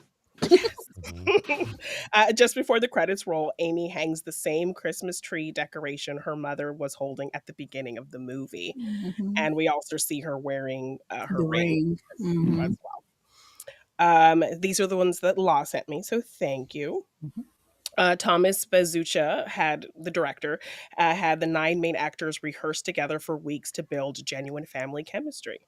The cast learned American Sign Language for the deaf character Thad, Yeah. with some rehearsals focusing on signs to create natural communication. Sarah Jessica Parker genuinely laughed when she yelled, "I didn't know," during Luke Wilson's line about Everett's allergy, as it was an unscripted joke. Funny. Composer Michael Giacchino meticulously recreated the Meet Me in St. Louis orchestration for Have Yourself a Merry Little Christmas to match Judy Garland's original. And the iconic family house used for exterior shots is located in Greenwich, Connecticut, and was built in 1860. All right. It does make sense they would be a New England family. Yeah. I mean, obviously, the New York was Let close, us but know. it's still indescript. Like, they don't say where they're at, which is nice. Yeah. So tell us what you think, Ginny. This movie is insane. Like, Yeah, it's all over the place. So many things happening. Mhm. The first time I watched it's in the kind of train wreck movie where your protagonist is just you're seeing them go down this descent where everyone is kind of against them and they keep digging their hole bigger and bigger. Like I think of movies like Dan in Real Life with Steve Carell, Mhm. or Meet the Parents, and Yeah. those movies Oh, are yeah. so difficult to watch, but Yeah. kind of Very in a much. fun way. So this I put in that kind of pocket. But I did kind of realize how much I saw my family in this family. Like Mhm. my brother is very much like Luke Wilson's character. My sister is kind of a mix of Everett and Mm. I can't remember Elizabeth Reese's character as the oldest. And My brother's the middle. I'm the youngest. I'm very much like Rachel McAdams' character, Mm. not in the So meanness, mean. but in the, well, it rhymes with my name, the Janine. But in the petty, like if somebody Oh took yeah. my room the way that she Yeah, that took was pretty her good. room, Yeah. I would let her know that I was annoyed. Uh-huh. I would, because my brother had a girlfriend who was You're putting terrible. me out. Yes, Right. Yeah. and we had a situation where like we'd just put our dog down. It was our first pet. Ugh, Me, my jeez. brother, and my sister planned for the three of us to go out to dinner and like just reflect and talk about Mhm. dog stories. And he brought her, and she sat there looking annoyed and like she doesn't want to be there and trying to chime in on the conversation. And I actively made it kind of known that I didn't want her there. So I was A feeling little bit of Amy, Yeah. in you there. A little so bit of yes, Amy. I was very much Amy's level of petty. Yeah. Because my family is kind of my pocket and we have our inside jokes and like how our dynamic is when like newbies kind of come in. We're a Mm. little like that. We're a little like, making little jokes and say Jeez. so I saw a lot of our family Funny. dynamic in this family, and so that kind of warmed me a little bit more in watching it this Mhm. time around. But yeah, it's kind of all over the place. The couple switch that happens at the end is just Girl. so Yeah. insane. It And like kind I of don't happens know. in the middle. I It don't kind of think happens in the middle. The moment Julie shows up, it Starts switched. in the middle, but then like the Honestly, chemistry thing Yeah. doesn't bother me. The Everett Yeah. and her thing doesn't bother me. What bothers me is that it doesn't feel like Ben and Meredith are going to last. It feels like they're going to romp around for a month and then move on. Yeah, like No, I I get don't that. I get like that. the Yeah. idea that I I mean, like it's a whole year later Right. at the end. yeah, but that they're still. Yeah. So I like Yeah. the idea that like this switch kind of brings out the real them in some way that Right. they were Yeah, kind yeah, of yeah. not with each other. So I like that Mhm. concept that like, Ben kind of softens her Yeah. and Claire Danes kind of softens him in that way. Mhm. But Mhm. I don't know, I just still feel always weird about it. Yeah. Like Yeah. It it's does. Yeah. I know. It is a Yeah. little weird. I'm going to give Yeah. you that. Yeah. Lala, the Family Stone. Oh, she muted. Oh, she is. She just does not want to talk about it. I'm kidding, Nope. of course. So we'll have her back in a second. Brian, tell me about the Family Stone. Family Stone. Yeah, it's I remember the first time I watched this movie, I like didn't really like it. I wasn't really like like into it. Yeah, there's a lot of like not really likable people. Yeah. Right? Like I actually didn't even like really like Diane Keaton's character that much either. I was like, what? Yeah, because Why like is there's she there's a like this? balance of like Yeah, them being a little too mean, and then right. Sarah Jessica Parker's character just digging Yeah, her hole she's bigger. not likable either. Like, Yeah, Right. like Right. I'm like, is there anyone I can like follow in this latch movie? on Like, to. it's Yeah, like, yeah. So this time around, I was like, okay, I kind of going into this, I mean, there is a really heartbreaking element of it, of course, with yeah, Mhm. her character with Sybil, which still yes. gets me every time. Oh But yeah. Mhm. um, and then I think the other element too of the real world element of Diane Keaton passing, like made it It kind of hit a little different. tougher. Like, Yeah. yeah. Mhm. Yeah. Like And when all the and kids gradually find out that she's sick again, and yeah, that whole kind you're of just thing. like, oh Yeah, my god. And then Yeah. like, It's killing. holding on that photo, when they Yeah. all get the photo too, it's just like, oh god. Like, yeah, yeah. It's that's And she heartbreaking. looks at so good. Amy and tells it's her in the picture. Yeah. Yeah. Mhm. That's Yeah. such a But good I love that it is also kind of all of them. Like it is her, but it's also to each of Yeah. them. I can imagine them being. Oh and yeah, then, yeah, exactly. Mama's Yeah, it's Belly their and like mom, that. at Right. a different time. But yeah, it's like it is like all over the place. I I'm still not a fan of the like relationship Switch up. switching and just like it's fine if they like just went their separate ways, but don't like I don't know.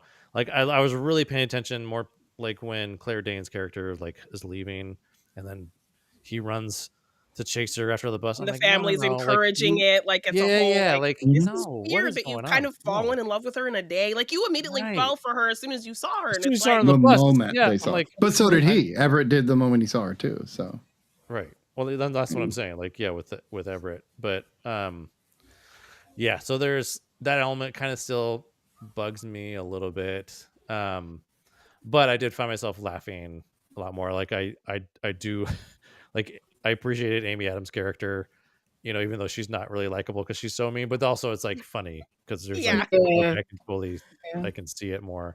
yeah. Like, because she's because Sarah Jessica Parker is just so type A.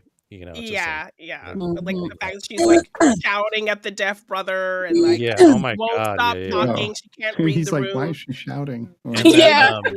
The dining table scene is that whole dining table scene. so Oh my god, rough. that was Yeah. uncomfortable. Yeah. Yeah, that was Yeah. uncomfortable. Like, Yeah, yeah. I skipped that part. I There's skipped some that part when I watched it. I was like, nope, can't do Yeah. it. That's too There's cringy a couple for of me. cringy moments, but overall, I was able to like enjoy it a little more this time Mhm. around. Yeah. Awesome. But yeah. Law, you're back with us. I had Yeah, asked you. I'll try again. Okay. Try again, please. Tell us what you think about The Family Stone. I'll try again. Maybe I'm nuts because I love this film. Okay, I love how messed up it is. I love how crazy this family is. I read this is a divisive film though. It is. It For that absolutely reason. Yeah, some For people that really don't like reason. it, or some people love it. really, Like, yeah. And I really love it because I just love how messy it is. I don't think you get to see like messy films like this, and it feels like. And I'm not saying films are messy, like they don't have messy moments, but this feels like a genuine family mess up that somebody just happened to be recording, right? Because when Everett and Ben are chasing each other around the room, that seems like two like big brother, little brother. it is a we very did lose brother her. fight too. Like It really is. Oh yeah. right? Yeah. Rolling under the Like, table, Throw slapping each other in the blows. Yeah, face. the Yeah. slap. Yeah. And There's then a lot of that. And cuts. Yeah, like and the dad's trying to stop it, but he can't stop it. Yeah. Yeah. So I mean, I just feel like rewatching it again, it just feels like, and knowing everything, it just feels like the family is already on edge, like because Sybil and the father, Craig T. Nelson, love me some Craig T. Nelson, but it seems like at the beginning they're the only two that know that her twins has come back. So it's like, and to me it parallels Everett trying to rush into something just so he can show his mom like I'm married. Yeah. My God. I know. Why does it keep doing this to me? I don't know. It's crystal clear. So go. Oh my God. Go. So it just seems to parallel that he's trying to rush for her, and she's trying to kind of like rush and get everybody aligned before she dies. Like she's trying to get Amy with Ben. I mean, not with Ben, but with Brad. She's trying to get Amy with Brad because she's like, this guy is good for you. You don't understand. Yeah. She won't give Everett the ring because she was like, I don't want you to like. I know you don't love her. Yeah. And then Ben says the same thing to her. Says the same thing to him. He's like, you don't love her, man. Like I can tell. Like we're your family, and it just shows how close they are. That like he knows, like, bro, you don't love her. I can tell because even you're not being yourself. Right. Like, why are you wearing this tie? Like, take your tie off, relax. Like, throughout the whole film, you see that even when she sticks her own foot in her mouth, and she does that constantly throughout the film, he never steps up for her. He lets her like flounder and just go by herself. Like he doesn't protect her.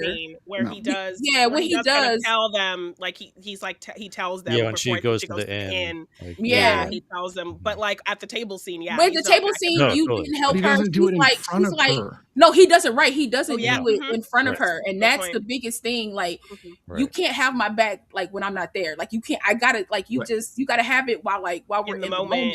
Kind of like Sybil does for Thad, where she literally goes, "You are one of the most wonderful human beings at this table." She does it for him in the moment and protects him. Exactly. Everett doesn't do that. And Everett doesn't do that. So it's like, I feel.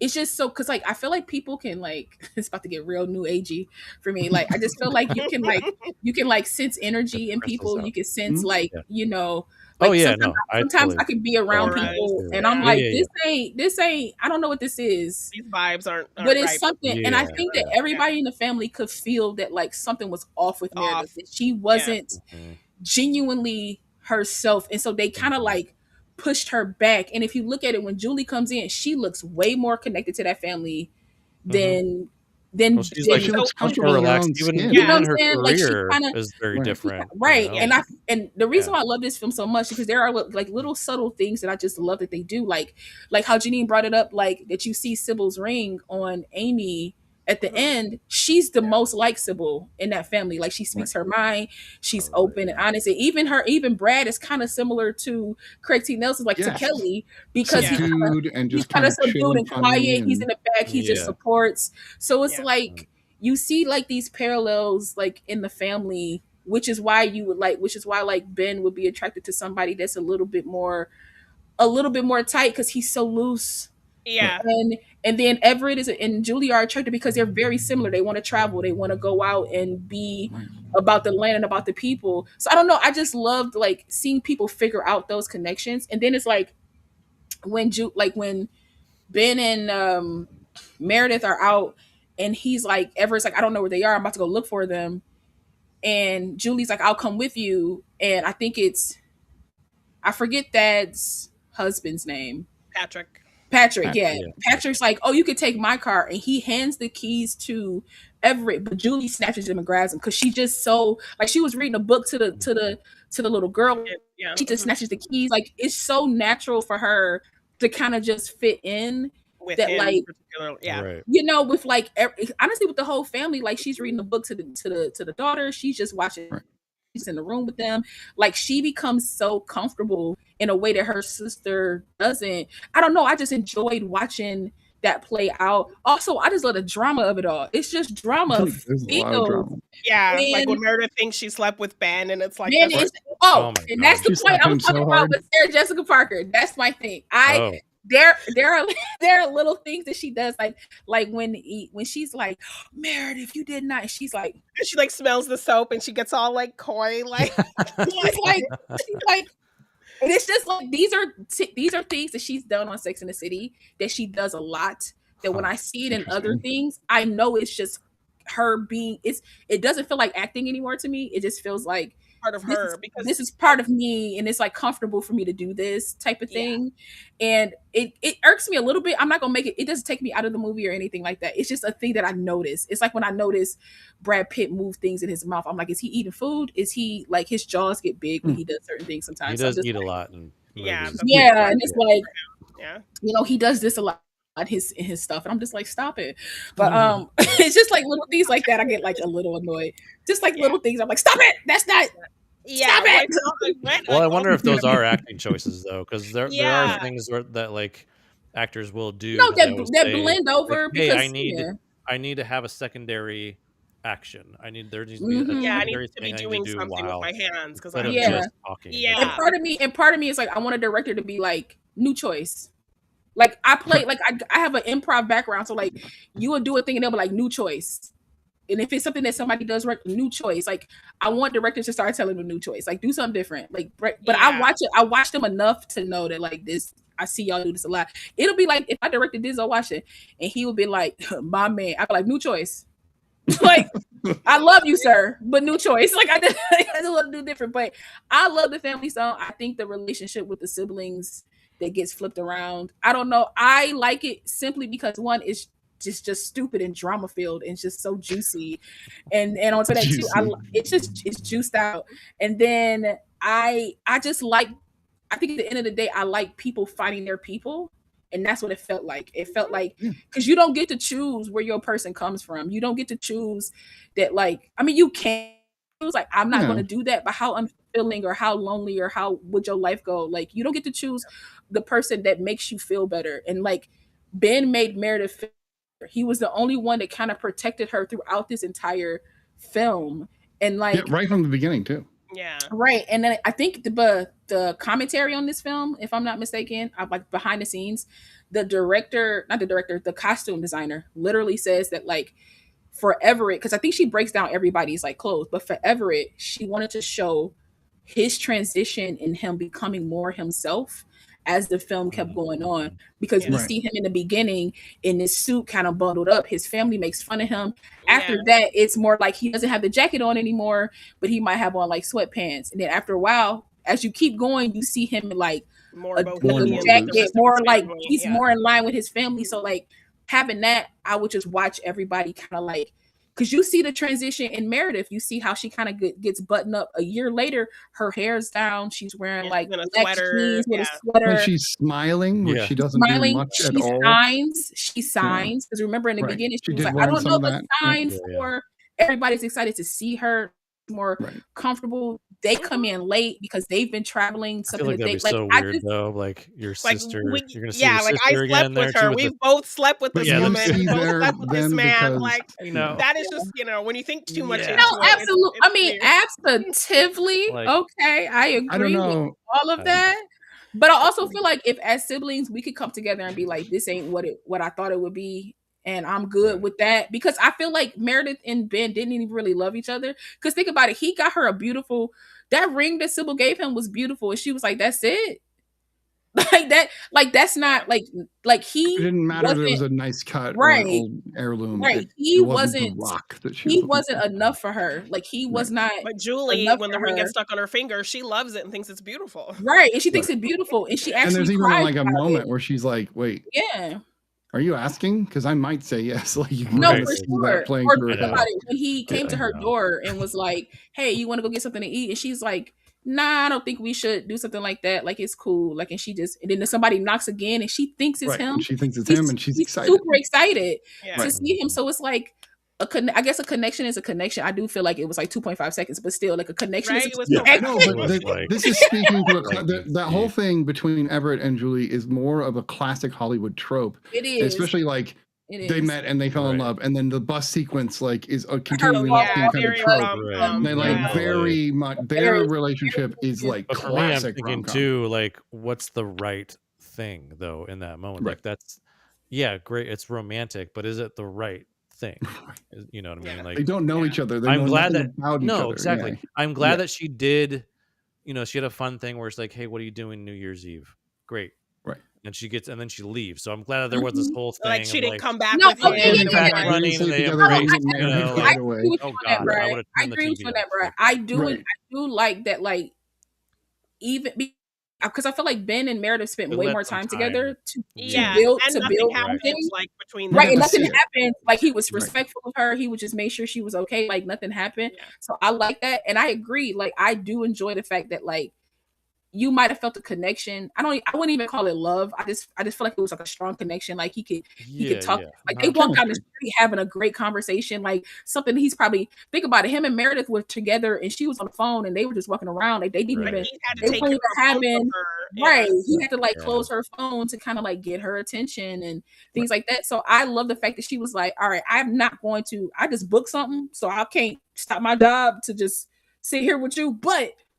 What you doing New Year's Eve, my boy? Like we can have, what you doing in a week or two? Like we can talk about. They left some hope out there that and I can talk to Meredith and maybe figure this out. Right. Oh my god. Right. But I like to think that a year later we're all in this together. We're all in this house. We've discussed this. We've dealt with this. But also to hear somebody say that, man, you didn't love her anyway. I think I'd be done. My sister could have you, I guess. Like I guess I'll be done. Like. That was rough though to hear. Everyone we knew he didn't know. Like, everyone thought he was gonna propose, and she like says, "Yeah, I'm not gonna marry you," and he's like, "Right." Like, that's okay. I love how no, she for real, right? Like, really, she's like, like, by the way, I slept with your brother, and she like tries to hide it in front of everyone. She was like, "If she sleeps with his brother," he was like, "Right, hey, what?" The lean in, like.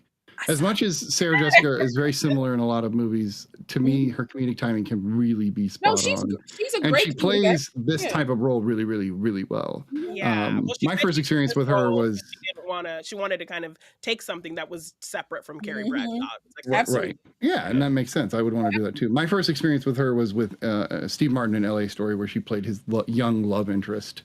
And L.A. Story is a very bizarre film. If you guys haven't seen it. My It's first go with really her odd. was Girls Just Want to Have Just Fun. wanna have fun. Yeah. Yes, that was my first Yeah. go with her. Girls Just Want to Have Fun, and it's Yeah. been off to the races since then. Yeah, You know, and then there's also technically- Film Miami Rhapsody where she it's like a kind of an ensemble thing as well that Okay. I remember seeing her in. Yeah. Interesting. For myself, this was my second time seeing this movie, and the first time I saw it was before my dad's death. The second time was today, after my dad's death, and it literally mimics Diane Keaton's he didn't die of breast cancer, but he died of cancer, and it was like almost exactly. So for the second half of this movie, just basically was in a snot filled bubble, and just laid there like kind of twitching, trying to just get through it, because there were points in the movie where I was like not even thinking about Diane or what was going on the screen. I was just thinking about my dad the entire time, and it got rough. Like my wife was like had her arms around me, because there's even like a moment when Everett and Sybil, God damn it, I don't want to cry. There's a moment where Sybil and Everett are talking, and they're having this last moment kind of feeling. It's not really that they're having a moment. Yeah, and my dad and I had that same kind of moment. We had we both knew what was coming, but we still just sat and just talked, and it's like that destroyed me. And I'm really trying hard not to let it get me. That's one of my favorite scenes in the movie. Yeah, it really is. Because It's they a great both scene. seem Very very real. raw. They both seem very raw and real in that moment. And when he says "mom," it crushes me every time, and I bust out. Every time he says "mom," it kills me. That sequence, and then now being married for almost 20 years, or together, we haven't been married 20 years, but we've been together almost 20 years, and then seeing the sequence with her showing her double mastectomy and him embracing her, then I'm sitting there going, oh God, I don't ever want to lose my wife, and I'm thinking about so this movie destroys me on that level, so I can't not like it because it's very raw. What you said, Janine, about it reminding you of your family, Batsy came over to me and she was like, this is what it was like to meet your family. This is you, you're Ben. That's hilarious. And I'm like, Batsy. Really? Because I'm Ben, so you don't see it, right?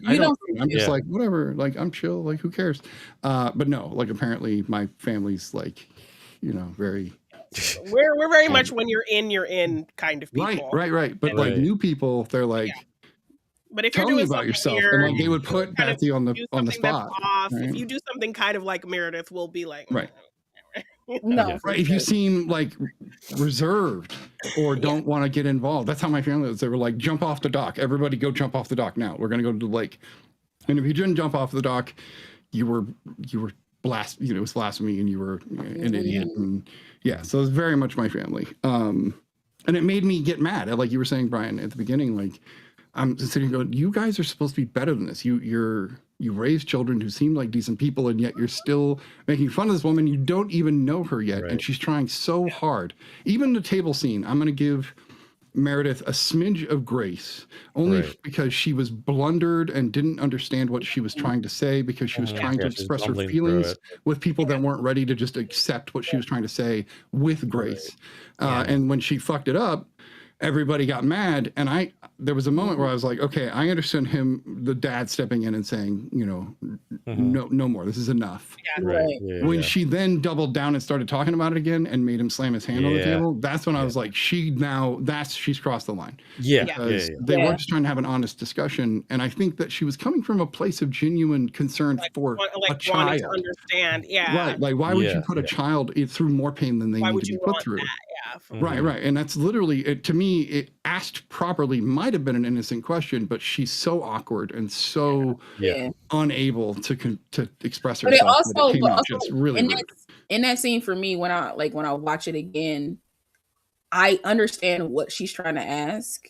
But I feel like she's only asking because she felt like the question that Julie asked was accepted her, so well. was out of line to her. But everybody was like, "Oh no, it's cool." Blah blah blah. So right. she's so she like, felt okay, safer, almost. Nothing's kind of off limits. Let me further this question. So it came from I feel like it was kind of like a twofold thing where she might have been genuinely concerned, but it was also well, my sister asked this. So I should be able to ask controversy as well.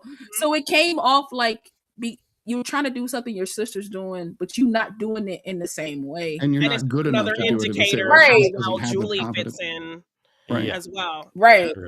As a, it further shows how much of a black sheep she is because again, she's not being herself. She's trying to be somebody else. She's trying to be what she thinks they want her. They want her to be, right? Exactly. Instead of just being herself. And now you're trying to be Julie a little bit because you see that because she was like, everybody loves you, huh? They seem to like you. Like, there's a bit of why can I get some of that she got? What did she come in with that I don't have? The acting and directing in this film are so good, in my opinion, that I think that you can tell that stems back to their childhood, where Julie's always had it chill, and Meredith has always been the heel or the only outs.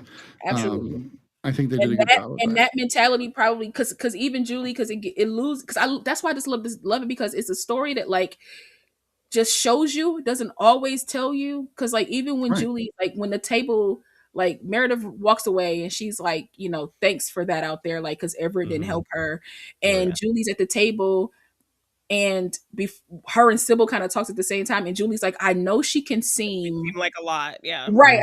She's about to kind of explain her sister, but at this point nobody really cares, because we want to make sure that is okay, because shut that down. But you could tell that she's probably had to say that to people, probably make excuses for her behavior, her being uptight, not being able to read a room or a situation, read a room, kind of be awkward in that situation, talking too much, and that's what I love. It makes you it makes you think about what because most movies like this now, you would see a little bit from somebody's past, you would see they give so much, and it's just kind of don't got that time you gotta fill in the blanks, you fill in the blanks of these trust people, your audience, but it's so rich in storytelling that you can fill in those blanks. Fill those mental gaps, because you've experienced these movies are commentary on family, because we all have one, and we all have experienced something in this film in one way or another, and you can just fill in with your own experience. And I think that's what bad filmmakers don't understand, is that people have experiences, and that you just need to relate to them by showing them something that reminds them of what they have, and then they can pepper that in. It's like music too. Let me interpret. You don't have to tell me what the song is about. I got the words. I'll figure it out. So with a movie, it's the same thing to me. I'll figure it out. Just show me. Just tell me what's going on. Give me some metaphors. Give me some background things. Give me some I want all that type of stuff. I'll figure it out. And if I can't, at least it'll create a conversation with somebody else that maybe then we'll figure it out together. Exactly. Or cause you to watch the movie again. Boom. Or hate watch the movie. You can get really into it. Where I was like, I didn't understand that. I think I'm about to go see that again. Watch this again. Yeah, absolutely. That does not sound like the average American, what you just said. It's not, no. Not anymore. Not in 2025. Especially with streaming and everything, and not 2025. Everyone on their phones. Everybody that got smoked for the new Superman, I need you to watch it again, because you'll know what you're talking about. But continue. Right. I want to mention two things. One, I want to mention Paul Schrader from, for me, Parks and Rec, that's what I know him from, playing such a small part, but to me, the laugh that he does towards the end, it's so subtle, but it's so perfect, and it it just really adds good. a little pop, right? And it shows just even the background characters in this movie, or the background actors, are still bringing it in. Even that moment when he when he introduces himself to Julie, he's like, "Oh, hey," and there's all this other crazy stuff going on. Right, he's like, I'm Julie, I'm Brad. I haven't met you. Right. Or, I think he's hilarious because when he goes, when Meredith says the thing about Ben or whatever, he goes, "Oh." Right. That's what I'm talking about. That's the part I was talking about. I really love him in Lars and the Real Girl. He's really great in that movie as well. Yeah. He's great in a lot of things. Craig T. Nelson is the other person I wanted to mention, because we didn't want to talk much about his character, but Kelly, really, you can tell, is kind of the part that holds the whole family together, because it seems like Sybil is a little bit more wacky, wild, aggressive, very opinionated, tells people what to do, very, you get what I'm saying. He's kind of that easy. So it was it had to be a lot for him to lose it at the table like that. He seems to be very measured, because even after that, he apologizes. He feels bad for him. He goes to seek her out. He drove to go find her. But I will say this though, a big apology. Nobody in this movie apologizes to Meredith. Nobody apologizes to her. Kelly wants happened that year after. I'm assuming it did somewhere. I would have liked to see at least one apology on screen. But nobody really apologizes to her. And I think, or maybe Sybil's way of apologizing was being like, Meredith, you did good. Yeah, no, Like, it felt like a that- good apology. like, that Oh, yeah, I That feel felt like- like their yeah, like yeah. apology. like the families, like the overall Yeah. families I mean, apology. when the little girl broke her heel, I was like, No, 'cause I know because I know them shoes ain't cheap, baby. I know Yeah, her yeah, yeah. shoes ain't cheap. No. Stop. There are two more things, and this kind of lends to what La was saying, but there are two little, just subtle things that are so. I love picking these little things out of movies. Batsy pointed one out. Rachel McAdams is sitting. She had just showed up on scene for the first time in the movie. She's sitting and talking to Sybil, and Kelly comes up behind her and starts talking about the boy Brad that she's avoiding, and he starts to like poke her in the side a little bit, and she's doing this like "Dad, get off me, Dad, get off me" thing.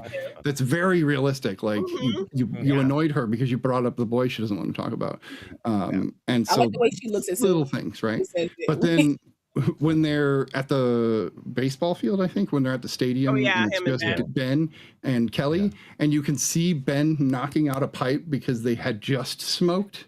Yeah. But they don't talk about it till later, but it's still Right. like if you pay attention, you can see they were getting high, but if you weren't, you wouldn't ever know. yeah, and then or if you don't know what they have. Immediately goes up to Sybil and hugs her, and she's like, doesn't know at first, and then she realizes, oh, he knows. Yeah, He knows, Yeah. but then Like, she uses that get stoned as a great excuse to pass it on for Right. later. Yeah, to break that tension. Yeah. Right. Mhm. Just those are just little things that I think films I'd assume they had miss, pot brownies. you know. yeah. I love We had that he brownies was like, there. I was "Oh, like, oh. Yeah. brownies are so good." Well, she I love did all say the little special recipe brownies at the beginning. Yeah.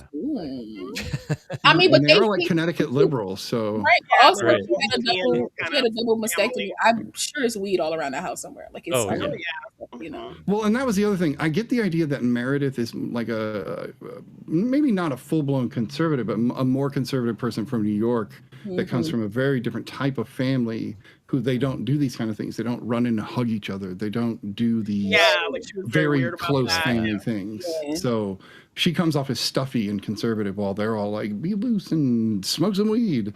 Yeah. Yeah. So, yeah, this is a depressing, fun film. It's very fun and then extremely depressing. Frustrating, like- but Yeah. fun. Yeah. Yeah. Yeah. It's hard to watch sometimes. I think it's a beautiful film. I love it so much. It's listed as a full feel-good romance. I don't bawl like that. Yeah, in that's feel-good romance. As a person who loves it, Comedy I'm not. romance, yeah. No, because I really feel like the romance wasn't like the main thing. Of No. this. So it's just kind of like No, something exactly. underneath Yeah, it. It wasn't the main thing. This was like a dramatic family film with some comedy. So, Yeah. That's literally what well, IMDb. I know we don't, IMDb, whatever, but that's their main genre, Yeah. romantic comedy. the Wikipedia calls it Sure. an American I call it a comedy dramedy, drama. honestly, That's what because it's both. Wikipedia calls it, an American comedy drama, which I think is perfect. Right. It's- It's totally a dramedy Yeah. with a romantic element and a Christmas element. And the girl, the only child in the film. Yes. That poor girl, especially Christmas morning, got so screwed because all the drama. Yeah, she it was got open some unfolding. presents. I just want to open my Just Just presents. sitting there, Yeah, right? like yeah. Like, hey, let's But get the then show you on the see her road. later Yeah. on. that All she's doing in the middle of the floor is opening a present. So it's like Yeah. after a while she was like, also That's she true. was, I'm doing my own thing. she's been around that family long enough that that's her whole family. She knows what the deal is. It's like the first time it's been Right. drama in this house. But I also love talking about like subtle moments. I love when he always calls her granddaughter and she's always like grandpa. I think that's super cute. But I love the generational only the stockings, and then he looks down at his daughter, only the stockings, and I thought that was so cute. That was our family too. We had you could open the stockings and you could play with whatever big present that was too big to get wrapped, like the bike or whatever. Like you couldn't even take it outside. You could just like spin the wheels or whatever. Also, and I love when the oh sorry, go ahead. No, you're fine. Go ahead, Jenny. I'll go. I was gonna say I love when the husband finally shows up and he's like, "Who's that guy?" No, yeah. Out with the ambulance. Right. And they're like, ooh, like everybody's all excited. Yeah. Sequel. The director of this has been working on a sequel ever since Diane Keaton passed away in real life. So like since her passing that away, hit a little different. Yeah, since her passing away, he's been working on a sequel to this film. So we'll see. I'm not opposed. I just don't know if you could capture this a second time. I don't Yeah. know what angle. I don't think you might go would there, but because after a death in the family, it's never the same as it was. So like, I think whatever they, yeah, it would still be a Christmas movie, or yeah, I think it would be because I think Mm. I think it should take place during maybe a Christmas where they kind something of that'd have to force them all to come right together. force them back again. all together Yeah, in yeah. his house, possibly. You Mhm. know, Well, Kelly could be dying. I mean, he's ancient. Dang, so not we could enough. just- Okay, Oh, Disney, man. let's not lose both of the parents Yeah. now. Well, I mean, he's old. Like, we're not. I mean, know, yeah. I He mean, wasn't True. young in this movie, so like, Right. I don't know. Craig T. Nelson. No offense, he's not gonna no, last. for sure. I mean, it could be that, but I would hope. Hopefully, it's not. Right. Hopefully, it's not. And hopefully, old girl who plays Susanna ain't pregnant in this one because that baby played pregnant in everything she in for the most part. She always pregnant. Except Twilight, because Yeah. She could get pregnant. right. So do we like Craig T. Nelson as this dad, or do we like Craig T. Nelson as the Poltergeist dad? Oh, like there's Mr. Incredible. Oh yeah, there's Mr. Incredible as well. He's not a great dad in that movie though, but And then to me, Coach. like the dad is pretty good in both. And that's But he's also, but isn't he the dad in Brothers and Sisters? I believe he's the dad a lot because He is. he's He's But he was got the a dad he was a face. great dad in He's that always one. the dad. That was crazy. He had so many But kids. I'm just saying, since we've done Poltergeist, we've Right. done Family Stone, so just those two, which would you Very guys different pick? dads. If you had Very to pick a different dad? dads. I would say I the would- dad here. Yeah, I'll probably say Yeah, Family Stone probably dad. Family I Stone agree. dad. I like Kelly a lot. I think I like Kelly's Kelly. fun. much warmer. Kelly be easy to and- talk to and hang out with. Right, he gives you can smoke some weed. He gives you Right, a little he'd bit probably of watch some football with you, eat some pie. Poltergeist dad. Like a dad He's who very doesn't 80s dad. kisses his boys like Yeah, Yeah, Although Yeah. Poltergeist dad smoked weed too. He He did. smoked weed in the oh beginning. yeah. maybe that's There was just weed. There was weed all over that bed. Like Right. just, Right? Oh, yeah. Oh my God! Yeah. So No, much very weed over there. maybe that's just Tracy Nelson. He's Flying just out like, of that listen, box. I need my character to do this in the film. yeah. If my character doesn't smoke weed, I don't want to be in your movie. I don't want to be in it. Yeah. Fun fact: Right. the weed that was used in Family Stone is the same weed from Poltergeist. Stop it! For I'm just kidding. No, I'm kidding. No, it's not. And That would why be is there amazing. only ever Same one box. black man in all of Craig T. Nelson's movies? baby, What is that? just one Yeah. solid one. One black I was man. trying to remember what I need weed and one remembered black man. him in. Like Yeah. Like a He said, Frozone. "I will not be upstairs." He Oh, said. totally. Oh my god. No weed in that one though. No. Brian White. Yeah. What do you guys recognize him from? Because I'm looking through his freaking He's been filmography, in a few Tyler Perry things. but there's a Oh, very yeah. particular moment in my head that I'm seeing him He's on in Stomp the screen. Yard is probably like his most Yeah. known thing, I'd say. He's probably in something. Not that Yeah. one. But he's I'm always gonna like have to dig a into villainous. this. He's always the villainous black man in Tyler He Perry. is. He always is in Tyler Perry films. He's always a villainous black man. Yeah, he was in I love him. in I Can those. Do Bad All by Myself. That Tyler He's got a Perry. hell of a like. with He's got. Taraji.